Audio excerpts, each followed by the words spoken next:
શેત સુવાસિત ગાવત નારી સુને હસબો, એવા પ્રકારની વસંત આવીને અને ભાઈ આપ કપાળો દીકરો પાતા મન નહીં ઉતર્યા.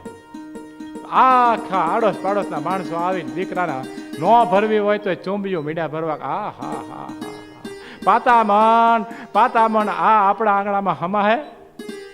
હા બાપ આમ જો વરદાય છે. વચન આપેલો જીવાતમાં ક્યાંકથી ખેંચાઈને આવી ચડ્યો હોય ને એની રોનક બીજા પ્રકારની હોય ભાઈઓ. સિદ્ધ ને સંત પુરુષના વચન હોય ને કામ અને એ થાય એ વાત બીજી પ્રકારની થઈને ઊભી રહે. થઈ એમ જ થઈ. બરોબર 17-18 વર્ષની ઉંમર થઈ. મૂછે દોરો ધીમે ધીમે ફૂટવા માંડ્યો. એવો જ રોજો ઘોડો અને એ કાઠિયાવાડી ઘોડાનું રૂપ અને એવો જ રૂપાળો વિહામણ મન નામ પાડેલા દીકરાએ પેકડામાં પગ દીધો. જેવો દેગડામાં પગ દીધો વિહામણે, ઘોડે લગામ હાથ